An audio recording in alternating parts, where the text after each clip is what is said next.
네, 성경 말씀 읽겠습니다. 네, 로마서 4장. 네, 로마서 4장.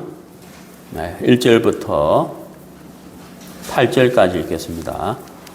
네, 로마서 4장 1절부터 8절. 네, 그런즉 육신으로 우리 조상된 아브라함이 무엇을 얻었다 하리요? 만일 아브라함이 행위로서 의롭다 하심을 얻었으면 자랑할 것이 있으려니와 하나님 앞에서는 없느니라. 성경이 무엇을 말하느뇨? 아브라함이 하나님을 믿음에 이것이 저에게 의로 여기신 바 되었느니라. 일하는 자에게는 그 싹을 은혜로 여기지 아니하고 빚으로 여기거니와 일을 아니할지라도 경건치 아니한 자를 의롭다 하시는 이를 믿는 자에게는 그의 믿음을 의로 여기시나니 일한 것이 없이 하나님께 의로 여기심을 받는 사람의 행복에 대하여 다윗의 말한 바 그 불법을 사하심을 받고 그 죄를 가리우심을 받는 자는 복이 있고 주께서 그 죄를 인정치 아니하실 사람은 복이 있도다 함과 같으니라. 8절 말씀까지 읽었습니다. 네, 오늘 우리가 이제 설교 주제를 이신칭의라고 했는데요. 이신칭의. 그 이신칭의는 사람이 믿음으로 하나님의 의를 얻게 된다, 이런 뜻이에요. 죄인된 우리가 하나님의 심판을 마땅히 받아야 되는데 우리가 하나님을 믿음으로 의롭게 됐다. 이게 이제 이신칭의의 뜻이거든요. 사실 이제 이 이신칭의는 이 성경의 66권 중에서 가장 중요한 교리다라고 말씀드릴 수가 있어요. 가장 중요한 교리다. 그래서 이제 그 이신칭의라는 말을 이제 많이 쓰죠. 근데 이제 이 이신칭의가 이 복음의 가장 핵심이고 성경 66권의 가장 중요한 교리인데 오랜 세월 동안 이 믿음과 행위에 관한 논쟁이 굉장히 많았어요. 믿음과 행위에 대해서. 그러니까 우리가 이제 구원을 받는 데 있어서, 거듭남에 있어서 과연 은혜로만 되는 것이 사실이냐? 아니다. 행위가 있어야 된다. 우리가 구원은 받았지만 행위가 잘못되면 그 구원이 취소될 수도 있다. 취소된다. 그래서 구원받고 나서 행위가 굉장히 중요하고 행위가 잘못됐을 때는 구원이 취소가 될 수도 있다. 이러던 논쟁들이 사실 참 많았어요. 그리고 구원을 받는 데도 있어서 은혜로만 되는 게 아니다. 정말 열심히 있어야 되고 행위가 뒤따라야 된다. 이런 이제 논쟁도 사실 굉장히 많았죠. 우리가 이제 500년 전에 정확히 말하면 2017년이 500년이었으니까 지금 24년이니까 507년 전이죠. 정확히 말하면 종교개혁이 있었어요. 종교개혁. 마르틴 루터에 의해서 종교개혁이 있었는데 그 마르틴 루터나 이제 칼빈이 종교개혁을 할 때 그들에게 그 힘이 되었던 말씀이 로마서 1장 16절과 17절이거든. 복음에는 하나님의 의가 나타나서 믿음으로 믿음에 이르게 하나니 오직 의인은 믿음으로 말미암아 살리라. 이 말씀이거든. 그러니까 이제 정말 은혜로만 구원받는 것이냐? 아니다. 인간의 행위와 열심이 있어야 구원을 받는다. 자기를 이렇게 학대하면서까지 자기 삶을 다스리고 죄를 짓지 않고 열심과 행위가 있어야만 구원을 받는다 하는 이런 이제 복음이 아닌 그런 그릇된 그 교리에 의해서 이제 구원을 받지 못한 사람들이 사실 참 많았죠. 그러니까 이제 마르틴 루터나 이제 칼빈이 특히 이제 마르틴 루터가 로마서 1장 16절, 17절 말씀을 읽으면서 이제 믿음을 갖게 된 거예요. 구원이라는 것은 믿음으로 되는 것이지 행위로 되는 것이 아니구나 하는 사실을 깨달은 거예요. 그래서 이제 종교 개혁을 이렇게 하게 됐는데, 그래서 이제 이 성경이 이제 그 금속 활자가 만들어지고 성경이 보급되면서 종교 개혁이 일어나고 이제 사람들이 이제 구원이라는 것은 정말 은혜로 받는 것이구나 하는 것을 알게 되었지만 여전히 지금 이 시간까지도 정말 구원이 은혜로 받는 것이냐? 아니다. 행위가 필요하다. 이런 논쟁이 아직까지도 끊어지지 않고 있고, 또 한 가지는 조금 전에도 말씀드렸지만은 구원을 받고 나서도 우리 행위가 잘못되면 구원이 취소가 될 수 있다. 이런 논쟁도 지금까지도 있어요.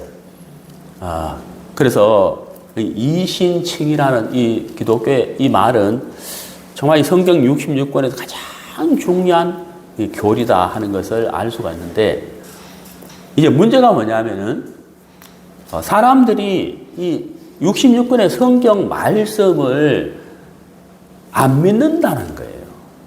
여기서 이제 문제가 생긴 거죠. 그러니까 성경을 믿지 않기 때문에 이제 행위를 강조하고 열심을 강조한다는 거예요. 물론 우리가 이제 구원받고 나서 우리의 행위가 있고 열심이 있어야 되는 건 사실인데, 우리가 구원을 받는 데 있어서는 정말 하나님의 온전한 은혜로만 되는 것인데 왜 사람들이 행위와 열심을 강조하느냐, 그리고 왜 거기에 빠져 있느냐, 그 이유는 단순해요. 성경을 안 믿기 때문이라는 거죠. 예. 그래서 오늘 우리가 이 로마서 4장을 통해서 이신칭의 정말 우리가 구원을 받는 데 있어서는 믿음으로 되는 것이다 하는 사실을 다시 한번 우리가 정리도 하고 확인을 좀 해보려고 하는데요. 우리가 이제 이 성경에 나오는 단어들에 대해서 좀 용어를 정리할 필요가 있어요. 그게 뭐냐면은 몇 가지가 있는데 오늘 이제 두 가지를 좀 해보면은, 먼저 이제 이 구속이란 단어. 발음을 잘해야 돼요. 구속. 예를 들면은 경찰서요, 유치장에 갔다 이런 뜻이고, 구속. 성경에서 말하는 구속을 발음할 때는 약간 좀 길게 구속인데, 이 구속이란 말은 뭐냐면 로마 시대 때 쓰여지던 상업 용어예요. 상업 용어. 무슨 뜻이냐면은 그 당시에는 노예 제도가 있었는데 A라는 노예를 노예 시장에 데리고 와서 파는 거예요. 사람을 판다. 이거 있을 수 없는 단어인데 그 당시에는 노예가 상품이었기 때문에 A라는 노예를 세워놓고 자, $5에 팝니다 해서 이제 팔았다는, 사고 팔았어요. 진짜 매매를 했거든요. 참 정말 지금 생각하면 있을 수 없는 일이고 마음 아픈 이야기인데, 그러면 이제 A라는 노예를 $5에 팔았는데 B라는 사람이 이 사람을 $10를 주면서 내가 이 사람을 사겠다. 그러면 A라는 노예의 주인이 $5에 내놨는데 $10에 판다 하니까 이 2배 장사잖아요. 그럼 당신 $10에 사가세요 해서 B라는 사람에게 $10에 팔았단 말이에요. 근데 B라는 사람이 그 노예를 데리고 가면서 내가 당신을 산 것은 내 종으로 쓰기 위해서 산 것이 아니고 당신을 자유케 하기 위해서 내가 산 것이다 하면서 그 노예 정서를 이렇게 찢어버리고 이 사람에게 자유를 준단 말이에요. 그걸 이제 구속이라 그래요. 그러니까 로마 시대 때 쓰였던 상업 용어예요. 구속이란 단어가. 그러면 이제 오늘 우리가 이제 주제가 이제 이신칭의인데, 서두에 말씀드리지만 죄인된 우리가 하나님의 심판을 받아야 되는데 하나님을 믿는 믿음을 가짐으로 하나님의 의를 가지게 됐다. 그렇게 의롭게 됐다. 이걸 이신칭이라 그러거든요. 그러면 이제 우리가 의롭게 됐다 하는 이것을 신학적인 용어로 칭의라 그래요. 이신칭의 할 때 칭의라 그러거든요. 그러면 이제 로마 시대 때 이 칭의는 어떤 단어냐면요. 법률 용어예요. 법정에서 쓰던 법률 용어거든요. 예. 그러니까 이제 그 법정에서 이제 유죄, 무죄. 법정에서 판사가 내리는 판결은 두 가지 중에 하나잖아요. 하나는 뭐예요? 무죄고 하나는 유죄거든요. 이게 무죄냐, 유죄냐. 이게 무죄라고 판결을 딱 내린다. 예, 무죄라고 판결을 딱 내린단 말이에요. 판사가 땅땅땅 무죄 이러면 그 사람은 죄를 지었다 할지라도 판사의 판결에 의해서 죄 없는 사람이 된단 말이에요. 예, 그러면 이제 우리가 하나님 앞에서 죄인이고 하나님 앞에 심판을 받아야 되는데 하나님의 심판을 받아야 될 우리가 하나님이 우리에게 판결을 내리는데 무죄, 의롭다라고 판결을 내린단 말이에요. 그것을 칭의라고 한다는 거예요. 무죄다, 죄가 없다, 의롭다 하는 판결을 칭의라고 한다는 거죠. 자, 그래서 이제 정리를 하면은 구속은 상업적인 용어고 칭의는 법정 용어라는 거죠. 근데 우리가 하나님 앞에 섰을 때 죄로 말미암아 심판을 받아서 영원한 멸망을 받아야 되는 것이 마땅했지만 예수님이 우리의 죄를 담당하시고 십자가에 못 박혀 돌아가시고 피 흘리심으로 우리의 모든 죄를 사하시고 부활하심으로 우리를 의롭게 하셨다. 그래서 하나님이 우리를 판결하셨는데 뭐라고 판결하셨느냐? 무죄라고 판결하셨다. 의롭다고 판결하셨다. 그게 칭의라는 거예요. 그러면 이제 하나님의 판결은 앞으로 이루어질 것이 아니고 이미 판결을 내리셨어요. 하나님이. 의롭다는 판결을 내린 상태거든요. 그러면 이제 우리는 무엇을 해야 되느냐 하면 믿어야 한다는 거예요. 그 판결을. 자, 여기서 우리가 믿음에 대한 단어를 좀 생각해 볼게요. 믿음이라는 것은 어떤 뜻이냐면요. 하나님이 우리에게 베풀어 주신 은혜와 긍휼에 대한 반응을 하는 것을 믿음이라 그래요. 제 말 이해가시죠? 하나님이 우리에게 베풀어 주신 은혜와 긍휼이 있는데 그것에 대하여 내가 반응하는 거예요. 받아들인다는 그걸 믿음이라고 한다는 거죠. 제 말 이해가시죠? 그래서 믿음이라는 것은 사실은 단순한 거예요. 단순한 건데 자, 그러면 오늘 이제 본문을 보고 이야기를 해봅시다. 자, 로마서 4장 1절. 그런즉 육신으로 우리 조상된 아브라함이 여기 이제 육신으로 우리 조상된 이 단어를 왜 쓰느냐 하면은 이제 이 바울이 이 로마서를 기록을 했는데 유대인들이 이 책을 읽으면 이제 이게 금방 이해가죠. 왜냐하면 육신적으로는 아브라함이 유대인의 조상이잖아요. 이게 그 말이거든요. 그러니까 혈연적으로는 볼 때 우리 유대인들의 조상이 아브라함이다 이런 뜻이거든요. 육신으로 우리 조상된 아브라함이 무엇을 얻었다 하리요? 만일 아브라함이 행위로서 의롭다 하심을 얻었으면 자랑할 것이 있으려니와 하나님 앞에서는 없느니라. 자, 그러니까 로마서 4장에서 말하고자 하는 게 뭐냐면 아브라함이 하나님을 믿었고 하나님을 믿음으로 의롭게 됐는데 그게 행위로 된 것이 아니라는 것을 말하고 싶은 거예요. 그래서 2절에서 행위로서 의롭다 하심을 얻었다면 이렇게 되잖아요. 이건 가정이잖아요. 그 아브라함이 행위로서 의롭다함을 얻은 게 아니고 믿음으로 의롭다함을 얻었다는 거예요. 그러니까 의롭게 되는 것은 행위와 전혀 상관이 없다. 이걸 이제 말하는 거죠. 그래서 이제 3절을 보면은 성경이 무엇을 말하느냐. 자, 성경이 말하자는 게 뭐냐? 성경은 무엇을 이야기하자는 거냐? 아브라함을 예로 들었어요.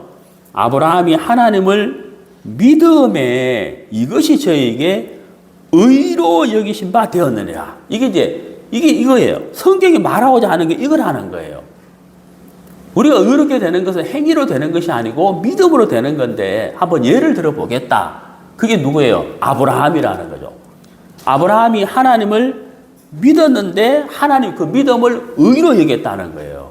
자, 제가 조금 전에 말씀드렸는데, 자, 믿음이라는 단어를 설명했죠.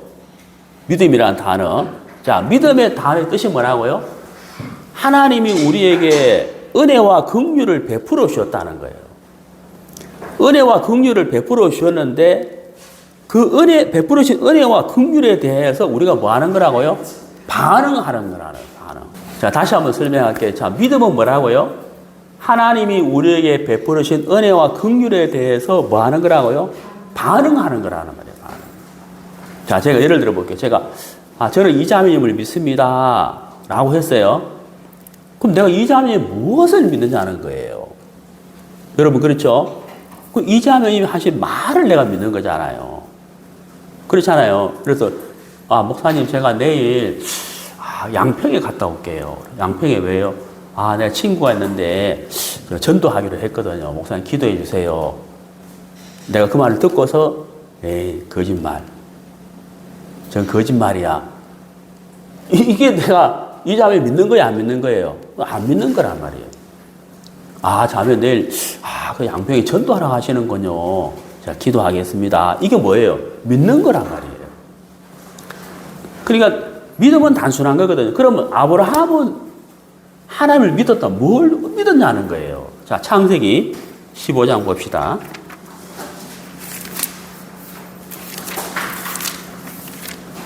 창세기 15장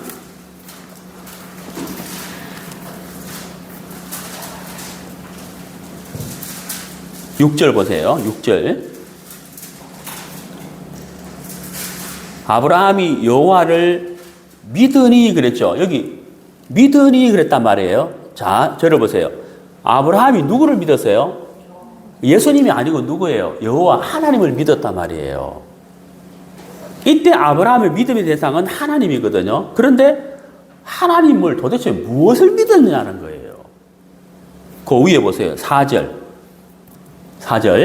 여호와의 무엇이? 말씀이 이렇게 돼 있단 말이에요.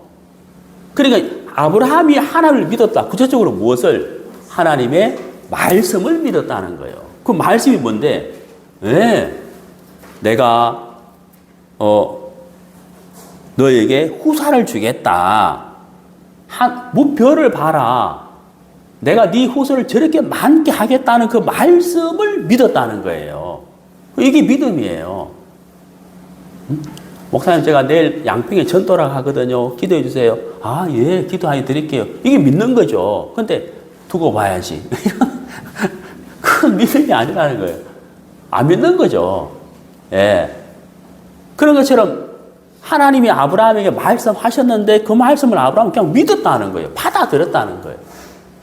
그러니까 하나님이 우리에게 베풀어 주신 은혜와 긍휼에 대한 반응이라는 거예요. 아이고 감사합니다. 아이고 하나님 정말 감사합니다. 예, 믿습니다. 이게 반응, 이게 믿음이라는 거예요. 자, 로마서 다시 가겠습니다. 자, 로마서 4장 3절. 자, 성경이 무엇을 말하느냐? 성경에서 말하고자 하는 것이 뭐냐? 응? 아브라함이 하나님을 그 다음 뭐라 되어 있어요? 믿음에 이렇게 됐다는 거예요. 아브라함이 하나님께 11조를 드림에 이렇게 안 되어 있죠? 아브라함이 하나님 앞에서 착하게 삶에 이렇게 안 되어 있죠? 아브라함이 하나님 앞에서 자기 자신을 자해하면서까지 열심을 냈음에 이렇게 안 되어 있단 말이에요. 그냥 단순한 거예요. 뭐예요? 믿음에 이랬다는, 믿었다는 거예요. 그러니까 그 믿음을 의로 여겼다는 거예요. 그래, 네가 내 말을 믿었구나. 그래, 그러면 네가 의롭지. 이게 하나님의 판결이라는, 판결. 예, 판결이라는 거예요. 하나님이 의롭다고 하셨다는 거예요. 자, 그 다음 4절 보세요. 일하는 자에게는 그 삭을 은혜로 여기지 아니하고 빚으로 여기거니와. 이게 무슨 말입니까? 자, 제가 오늘 오후 2시부터 오후 6시까지 편의점에 가서 알바를 한다고 해봐요. 4시간 동안. 시간당 10,000원. 그럼 다 마치고 난 다음에 내가 40,000원을 받았어요. 그러면 이 40,000원은 내가 일한 것에 대한 대가잖아요. 대가. 그 너무 당연한 거라는 거예요. 그리고 이 4절에서 일하는 자가 그 싹을 40,000원을 받았다. 그럼 그것은 뭐예요? 선물도 아니고 은혜도 아니고 뭐예요? 빚으로 여긴다. 이 말이 뭐냐면 대가로 여긴다는 거예요. 내가 일하는 것에 대한 대가라는 거예요. 보상이라는 거예요. 너무 당연한 거라는 거죠.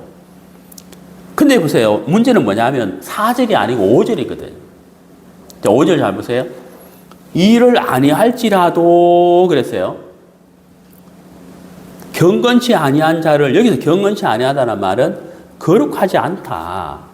하나님을 신뢰하지 않는다. 그러니까 일을 아니할지라도 경건치 않다는 말은 한마디로 말하면 죄인이란 말이에요. 죄인. 죄인이라는 거예요.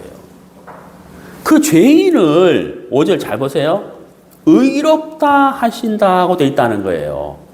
여기서 이제 문제가 생기는 거예요. 무슨 문제가 생기느냐? 사람들이 이해를 못하는 거예요. 자, 죄인을 뭐라고요? 의롭다 하는 거예요. 죄인을 보고 죄인이라고 해야 되는데 죄인을 보고 의롭다고 하니까 여기서 이해가 안 간단 말이에요. 예? 여기서 이해가 안 가는 거예요. 왜 죄인을 의롭다 하시지? 예? 그죠? 자, 어떤 목사님이 한국인인데 미국 하와이에서 선교를 하세요. 근데 이분이 이제 하와이 가시기 전에 LA 살았는데 LA는 차가 달리는 속도가 좀 빠르답니다. 저는 뭐 LA 가보긴 가봤지만 살아보지는 않았는데 이 차가 굉장히 빨리 다니는데요. 근데 하와이는 차가 좀 속도가 느리답니다. 그래서 이분이 이제 하와이에 갔는데 LA에서 사던 습관이 있어가지고 막 빨리 달린 거예요. 그래가지고 일주일 만에 하와이에 가서 일주일 만에 교통법규 위반 딱지를 5개 받았대요. 벌점 5점인데 하와이는 벌점 3점이 되면은 보험료가 3배, 4배 낸대요. 그리고 벌점 5점이 되면 보험회사에서 그 사람이 보험을 가입하려면 보험을 안 받아준대요. 이분이 이제 목사님이 하와이 간 지 일주일 만에 딱지 5개를 받아 벌점 5점이 된 거예요. 그러니까 이제 보험료가 몇 배로 뛴 거는 물론이지만 보험 가입도 안 되고 면허 정지가 되는 거예요. 그러니까 이제 이분이 이제 목사인데 교인들한테도 막 미안하고 얼굴도 들 수 없고 보험도 가입이 안 될 상황이고 이런데 이제 법정에서 몇 월 며칠 몇 시까지 출두하라는 출두 통지서를 받은 거예요. 그래가지고 이분이 이제 부끄러운 마음으로 법정에 딱 갔는 게 이제 실제 이야기예요. 법정에 딱 가니까 판사가 있고 검사가 있고 증인들이 있는 거예요. 판사가 이제 누구 이제 신분 확인을 하고 난 다음에 변호사를 데리고 왔느냐, 변호할 사람이 있느냐, 안 데리고 왔습니다. 제가 변호하겠습니다. 이러는 거예요. 변호사 없이. 근데 이제 미국은 증인과 증거가 없으면 기소를 못 해요. 근데 이분이 5장의 딱지를 받았는데 이 석 장의 딱지를 뗀 경찰이 그날 안 왔어요. 불참했어. 그래서 자동으로 이게 기소가 중지가 돼요. 기각이 돼버린 거예요. 예. 그럼 2개가 남았잖아요. 이 2개를 증거를 물론 가져온 경찰이 앉아있고 이게 검사가 있는 거예요. 그래서 이 검사가 이제 판사한테 이 사람이 몇 월 며칠 몇 시에 신호 위반을 했고 좌회전 신호 위반을 했습니다. 여기 증거와 증인이 있습니다. 하고 이제 경찰이 왔는 거예요. 경찰이 점검을 가지고 이렇게 왔는 거예요. 예. 그 영상 기록도 있고 다 증거를 갖고 왔고 검사가 그걸 가지고 이 목사님을 기소를 했다는 거예요. 그러니까 판사가 이제 판결을 내려야 된다는 거죠. 근데 변호사가 없잖아요. 이분은. 그래 이제 판사가 이렇게 이야기하더래요. 내가 판사가 된 지 10년 됐는데 일주일 동안 교통딱지 5장을 받는 사람은 당신이 처음이라 하면서 막 기가 차서 막 웃더래요. 근데 그 판사가 또 하와이에서 까다롭기로 유명한 유태인 판사였대. 그 목사님이 막 긴장을 했는데 5개 중에서 3개는 기각이 됐잖아. 왜? 증거가 없으니까. 경찰이 안 와버렸어요. 2개인데. 그래, 이제 이 검사가 이제 이야기하고 경찰이 증거를 갖고 왔으니까 여기에 대해서 이 판사가 할 말이 없는 거예요. 그래, 판사가 묻더래요. 이 2가지에 대해서는 인정하냐? 라고 했는데 이 판사가 아니고 이 목사님이 인정합니다. 그러다. 그런데 판사님, 제가 어느 교회의 목사인데 제가 LA에서 교통습관으로 하와이 온 지 일주일 만에 이렇게 됐는데 아직 적응이 안 돼서 제가 이렇게 했는데 선처를 베풀어 주신다면 제가 우리 교회에 가서 교인들에게 교통법규에 대한 교육을 하고 제가 철저하게 교통법규를 준수하겠습니다. 하고 이 목사님이 판사님한테 긍휼을 구했는 거예요. 그래 이제 판사님이 이제 판결을 내려야 되는데 판결을 뭐라고 내렸느냐면 제가 발음이 좀 안 좋은데 not guilty라고 판결을 내린 거예요. guilty가 뭐냐면 죄가 있다는 뜻이고요. not guilty라는 말은 무죄라는 뜻이거든요. 그러니까 무죄하고는 땅땅땅 내려보니까 이 검사하고 경찰이 분명한 증거가 있는데 그렇잖아요. 분명한 증거가 있는데 어떻게 무죄냐고 하는데 판사가 판결을 내려버리는 거예요. 그래서 이 목사님이 무죄가 됐다. 그러니까 이제 판결이 중요한 거예요. 판결을 어떻게 내리냐가 중요한 거예요. 자, 이게 이제 무슨 얘기냐면은 그 판사가 볼 때는 분명한 증거가 있기 때문에 이 목사님은 유죄가 되는 게 맞아요. 맞는데 이 목사님이 선처를 베풀어 달라고 변호를 했을 때 이 판사의 마음이 움직였다는 거예요. 이 판사의 마음이 뭘로 바뀌었느냐 하면 긍휼을 베푸는 마음으로 바뀌어버렸다는 거예요. 제 말 이해가시죠? 그래서 무죄라고 판결을 내렸다는 거예요. 분명한 증거가 있지만은. 그죠? 그럼 보세요. 자, 우리가 하나님 앞에 섰어요. 하나님 앞에 서게 되면 하나님은 재판관이고 우리는 죄인이에요. 그리고 이제 검사가 있어, 검사가 있고 증거가 있다는 거죠. 검사는 뭐냐? 막이고, 증거는 뭐냐면 율법이거든. 죄송합니다.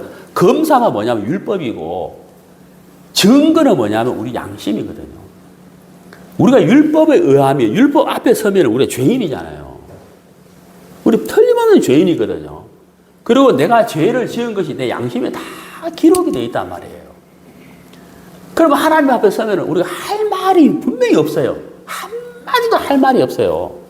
불꽃 같은 눈으로 보시는 하나님 앞에 내가 죄 없습니다. 안 그랬으면 이래 할 말이 없어요. 왜? 양심이 증거한단 말이에요. 네. 그리고 율법이 우리를 고소하잖아요. 그러니까 할 말이 없다는 거예요. 근데 이제 하나님이 우리를 정확하게 보시고 판결을 내려서 지옥으로 보내야 된단 말이에요. 이게 원칙이에요, 원칙. 그래서 다시 보세요. 로마서 4장 5절. 이를 아니할지라도 경건치 아니한 자를, 그러니까 죄인을, 이 말이잖아요. 죄인을 의롭다 하신다. 이렇게 됐단 말이에요. 이게 이해가 안 가잖아요. 그럼 이걸 우리가 잘 알아야 되는데, 여러분 잘 보세요. 조금 전에 그 하와이 목사님이 죄를 지은 것에 증거가 분명히 했어요. 분명히 했는데, 선처를 구합니다 하고 자기 자신에 대한 긍휼을 구하는 마음을 표현을 했을 때 판사가 무죄라고 탁 판결을 내렸단 말이에요. 이게 있을 수 없는 일인데 판사의 마음이 이 목사에게 내가 긍휼을 베풀어야 되겠다 하는 마음을 가지니까 무죄가 됐다는 거예요. 그러면 하나님의 마음에는 사랑과 긍휼이 풍성하신 거예요. 사랑과 긍휼이 풍성하신데 이 하나님이 우리를 보시고 우리를 판결을 내릴 때 그 유태인 판사보다도 비교할 수 없는 사랑과 긍휼의 마음으로 우리를 보신다는 거예요. 자, 여기서 보세요. 이 로마서 4장 5절을 이해할 수 있는 구절이 로마서 5장 6절이에요. 한번 보세요. 로마서 5장 6절. 로마서 5장 6절. 우리가 아직 연약할 때에 기약대로 그리스도께서 경건치 않은 자를 위하여 죽으셨도다. 이게 로마서 4장 5절의 답이에요. 답. 왜 하나님이 죄인을 의롭다고 하시느냐 하면 예수님이 죄인을 위해서 죽으셨다는 거예요. 예수님이 죄인을 위해서 죽으셨다는 거예요. 그러니까 유태인 판사가 그 하와이 목사님을 볼 때 분명히 증거를 보면 죄인인데 그 그 목사님의 선처를 구하는 그 변호하는 이야기를 들으면서 판사의 마음이 바뀌어버렸다는 거예요. 어떤 마음으로? 법이 아닌 법에서 뭘로? 긍휼로 바뀌었다는 거예요. 제가 이해가시죠? 법에서 긍휼로 바뀌었다는 거예요. 그럼 하나님은 그 유대인 판사보다도 비교할 수 없는 사랑과 긍휼과 자비가 풍성하신 분인데 그 자비와 긍휼과 사랑으로 우리를 보시는 거예요. 자, 요때 참 중요한 것이 하나 있는데 그게 바로 뭐냐면 우리에게는 누가 계시냐면은 변호사가 계시는 거예요. 변호사. 이게 중요한 거예요. 변호사가 계시다는 거예요. 예.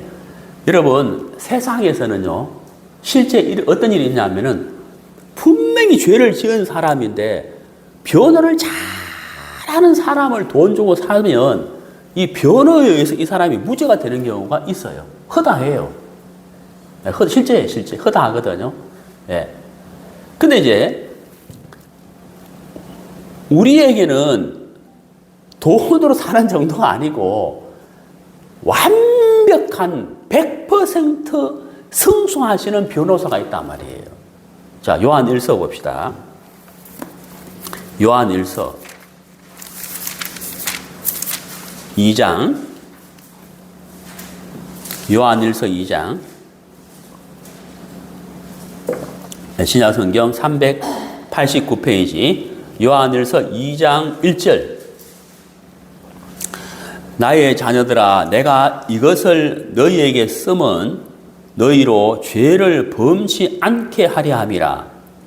만일 누가 죄를 범하면 아버지 앞에서, 그다음 아버지 앞에서 이렇게 되어 있잖아요. 하나님 앞에서 우리에게 대언자가 있으니 이렇게 되어 있단 말이에요. 여기 대언자가 나오죠. 이 대언자가 우리 개역 한글 성경에는 대언자라고 되어 있는데 영어 성경에 뭐라고 되어 있냐면 advocate라고 되어 있거든. 이게 뭐냐? 변호사라는 뜻이에요. 변호사. 그래, 이걸 다시 말씀드리면 아버지 앞에서 우리에게 변호사가 있으니 이렇게 되거든요. 영어로 그대로 번역하면 변호사가 있으니 이런 뜻이에요. 변호사가 있으니. 그 헬라어로 이 대언자가 뭐라고 되어 있냐면 파라클레토인데 이것도 우리나라 말로 변호사거든. 변호사가 있다는 거예요. 그분이 누구냐?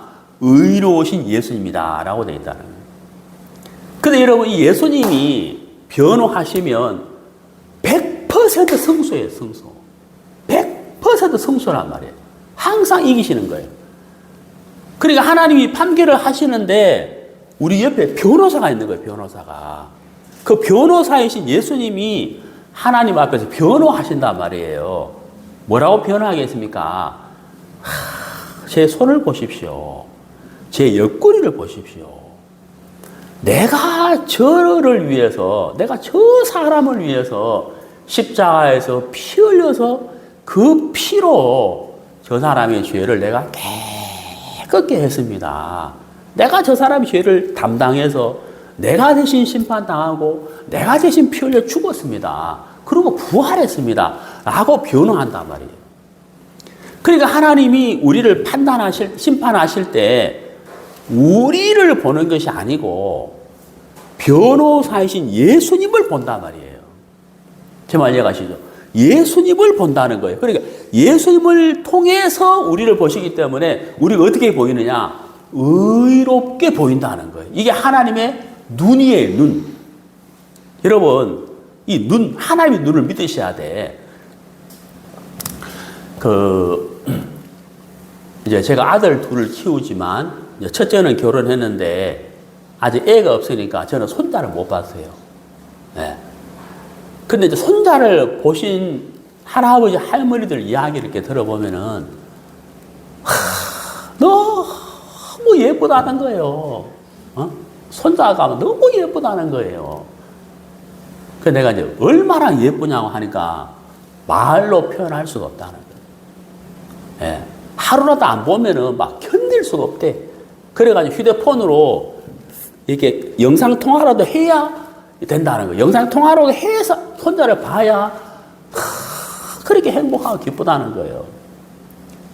그래가지고 하는 말이 이제 눈에 넣어도 안 아프다는 거예요. 그래서 내가 눈에 한번 넣어보라고.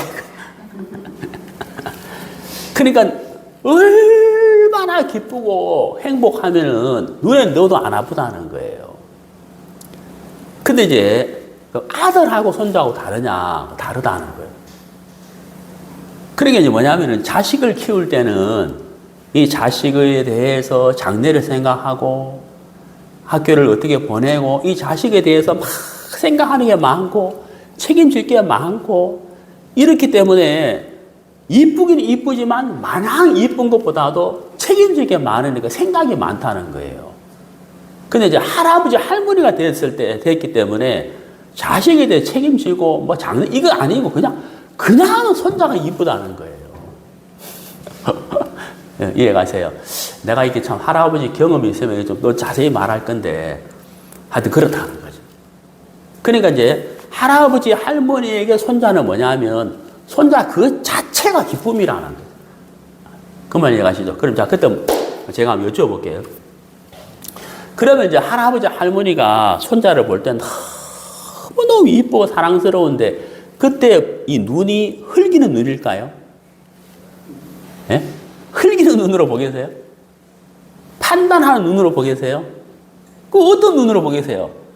그저 그냥 한마디로 말 녹는 거예요. 녹아버려요. 예? 무슨 말인지 아시죠? 그냥 녹는 거예요. 우리 이제 희태한테 제가 이제 포항 갈 때 이제 저하고 제 아내만 안 가요. 왜냐하면 저하고 제 아내만 가면 별로 할 말이 없어. 건강하십니까? 잘 지내시면 그 끝이에요. 그 다음 별로 할 말이 없어. 근데 우리 애들을 데려가면 할아버지, 할머니가 계속 말해요. 계속 말하고. 제 어머니 같은 경우는 막 벌떡 일어나 막 춤을 추거든요. 이거 우리 희태 왔네. 막 춤을 춘다고요. 우리가 가면 그런 거 없어.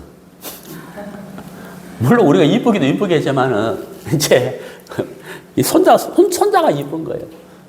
예? 그래 또 얼마 전에 또 우리 희태 이제 제 며느리죠. 막 같이 갔거든요. 예? 그 독일에 있으니까 자주 못 보잖아요. 가니까 막 어머니가 벌떡 일어나가지고 막 춤을 추고 막 우리 며느리, 손주 며느리 왔다고 그럼 어떻게 막 표현을 못 하는 거예요, 표현을. 그 어떤 조건에 의해서 그렇게 하는 게 아니고 아무 조건 없이 어때요? 그냥 기쁜 거예요, 그게. 그러니까 하나님의 마음에는 사랑과 긍휼과 자비가 풍성하신 거예요. 그 마음에다가 판결을 하실 때 변호사이신 예수님의 변호를 듣고 우리를 판결한다는 거예요. 그게 뭐예요? 의롭다는 거예요. 의롭다고 판결했다는 거예요. 네. 자, 근데 이제 문제는 뭐냐? 이제 우리거든요. 우리 인간이에요. 우리 인간은 교만하거든요. 뭐가 교만하냐? 말씀을 그대로 안 믿어요. 아브라함이 여호와를 믿으니 이렇게 안 된다는 거예요. 그럴까? 그래서 열심히 있어야지. 내가 정말 이렇게 더러운데 하나님 날 사랑한다고? 아니지. 내가 11조를 몇 번 빼먹었는데 하나님 날 사랑하실까? 아니지. 이런 생각한다는 거, 이런 생각을. 그러니까 이제 하나님의 말씀보다도 내 생각, 내 허물, 내 모습을 더 크게 본다는 거예요. 그러니까 그 사람은 계속 자기 옳은 행위로 나가려 하니까 못 나가는 거예요. 못 나가요. 하나님 앞에 못 나가는 거예요. 여러분, 우리가 하나님 앞에 담대하게 나아갈 수 있는 것은 딱 한 가지예요. 딱 한 가지. 그게 뭘까요? 믿음이에요.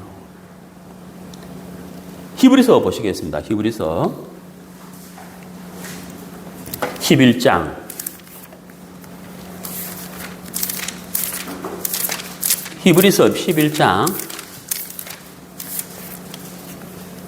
6절 히브리서 11장 6절 믿음이 없이는 기쁘시게 못하나니. 자, 이 말을 반대로 하면 하나님을 기쁘시게 하는 것은 뭐다? 믿음인 거예요. 믿음은 뭐라고요? 하나님이 우리에게 베푸르신 은혜와 자비에 대한 응답이라는 거예요. 말씀을 믿는 거거든요. 믿음이 없이는 기쁘시게 못하나니 하나님께 나아가는 자는 반드시 그가 계신 것과 또한 그가 자기를 찾는 자들에게 상 주시는 이심을 믿어야 할지니라. 두 가지잖아요. 두 가지. 첫 번째가 뭐예요? 하나님은 살아 계시다는 거예요. 어제나 오늘이나 내일이나 살아 계시다는 거예요. 그리고 하나님을 찾으면 상 주신다는 것을 믿어. 이게 두 번째라는 거예요. 예. 그래서 여러분, 하나님의 판결을 여러분, 판결의 귀를 기울여 보세요. 자, 아까 그 하와이 목사님이 예? 너무너무 긴장된 마음과 부끄러운 마음으로 판사 앞에 섰어요. 근데 경찰 한 사람이 안 와버렸어. 그 세계가 자동으로 기각이 돼버렸어. 와, 오늘 뭔가 좀, 야, 내가 좀 은혜를 입는가, 은혜를 입으면 무효가 될 수도 있겠는데, 근데 두 개 남았잖아요. 경찰이 증거를 딱 제시하고 검사가 소송을 딱 했다는 거예요. 저 사람은 이러하기 때문에 벌점 2점. 판사가 판결을 내려야 되는데 인정하냐? 당신 인정하냐? 하니까 예, 인정합니다. 그런데 판사님, 제가 모교회 목사인데 정말 참 부끄럽고 잘못됐지만 제가 LA에서 온 생활 습관을 못 고쳐서 적응을 못해서 이런 일이 일어나는데 선처를 베풀어 주신다면 예, 제가 교통법규에 대한 계몽 활동을 하겠습니다. 이렇게 약속을 했다는, 선처를 구하는 마음. 그리고 그 판사의 마음이 법으로 꽉 차 있다가 긍휼로 바뀌었다는 거예요. 이게 중요한 거잖아요. 우리 하나님의 마음에는 율법이 아닌, 법의 잣대가 아닌 사랑과 긍휼과 자비로 우리를 향하고 있다는 거예요. 우리를 향하고 있다는 거예요. 그리고 하나님의 눈은 바로 변호사이신 예수님을 향하고 있다는 거예요. 예수의 변호를 듣고 있다는 거예요. 그래서 하나님 판결을 내렸다는 거예요. 뭐라고 내렸냐는 거예요. 뭐라고. 자, 로마서 8장.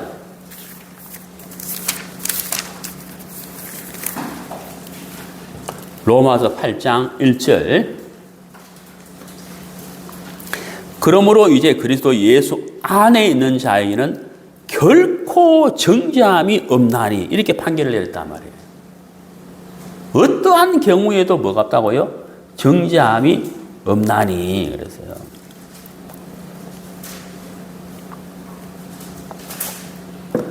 여러분, 미국 그 법정 용어에는 이런 단어가 있어요. 더블 제오파디라는 용어가 있어요. 저도 사실 영어는 못하는데 더블 제오파디, 이게 법정 용어인데, 미국 법정 용어인데 이게 무슨 뜻이냐면요. 자, A라는 사람이 있는데 판사가 이 사람을 무죄로 판결을 내렸어요. 무죄로 판결을 내렸는데 나중에 이 사람 죄가 명백한 증거와 증인에 의해서 드러나 버린 거예요. 드러나 버렸어. 그럼 판사가 무죄라고 했는데 이 판결을 취소하고, 취소하고 명백한 증거가 있으므로, 이 증인이 있으므로 죄인이다, 징역 10년이다라고 판결할 수가 없다는 거예요. 한 번 판결을 뒤집을 수 없다. 이게 더블 제오파디라 그래요. 우리나라에서는 일사부재리의 원칙이라 그래요. 여러분, 하나님은 결코 실수하지 않죠. 하나님은 온전하신 분이기 때문에 하나님의 판결 자체가 온전한 거예요. 잘못 판결할 수가 없다는 거예요. 그러니까 하나님이 판결하셨다면 이 판결이 정확한 거예요. 예. 그러니까 하나님이 정죄하지 않는다면 정죄하지 않는 거고, 하나님이 기억하지 않는다면 기억하지 않는 거예요. 그게 하나님의 최종 판결이라는 거예요.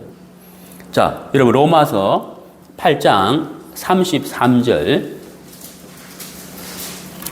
로마서 8장 33절, 누가 능히 하나님의 택하신 자들을 송사하리요 의롭다 하시니는 하나님이시니 누가 정죄하리요.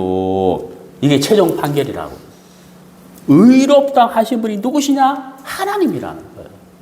그러니까 누가 정죄하겠느냐? 누가 다시 송사하겠느냐? 누가 다시 고소하겠느냐? 없다는 거예요. 왜? 최종 판결이라는 거예요. 정확한 온전한 판결이라는 거예요. 자, 우리가 설교 서두에 제가 말씀드렸는데, 우리가 인류 역사를 보면은 끊임없이 벌어지는 논쟁이 바로 뭐냐면, 은혜로만 되는 게 아니고 행위가 있어야 된다. 이 논쟁이거든요. 구원받음에 있어서 은혜로만 되는 게 아니고 행위가 있어야 된다. 구원받고 나서도 행위가 잘못됐다면 구원이 취소될 수가 있다. 이게 지금까지도 계속 논쟁이 있다는 거예요. 그 이유가 뭐냐? 사람들이 말씀을 안 믿는다는 거예요. 자, 여러분 로마서 3장, 네, 로마서 3장 24절,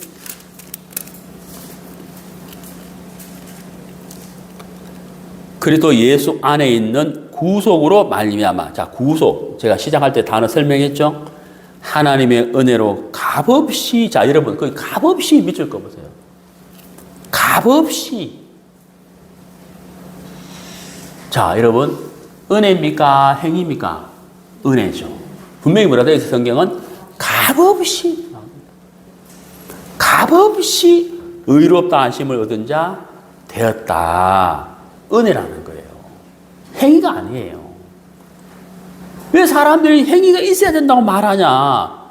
예, 사단에게 속기 때문이에요. 구원을 받음에 있어서는 행위가 상관없어요.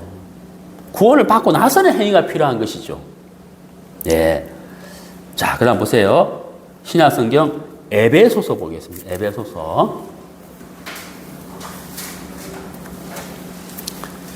에베소서 2장.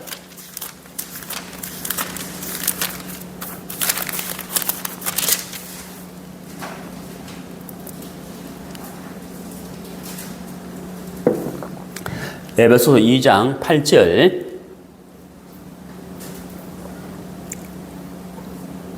8절, 9절.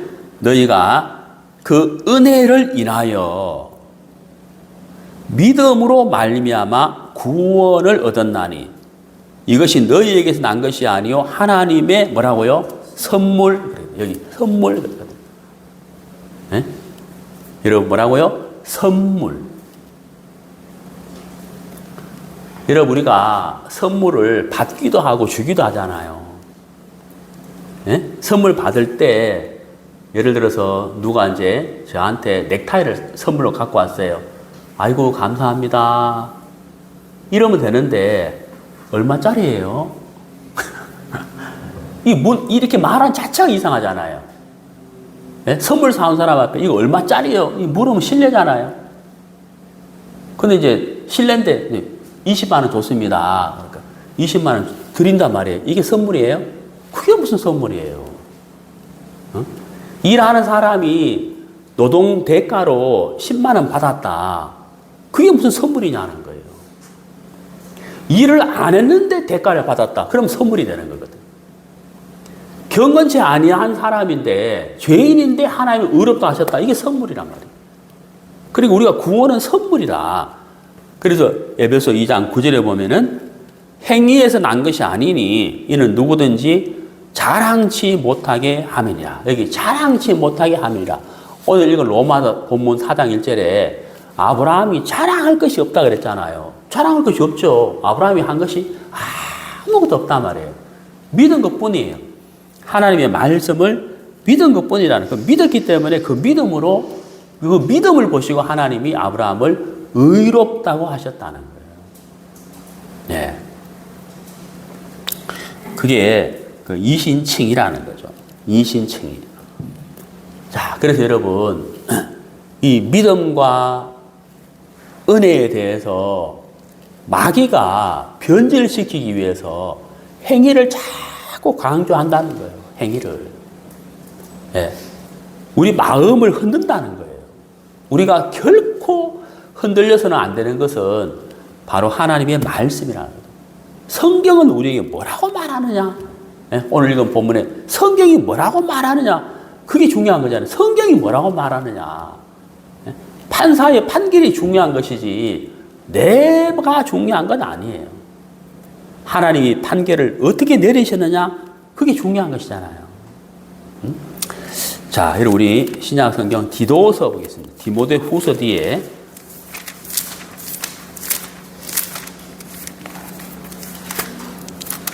디모데 후서 뒤에 디도서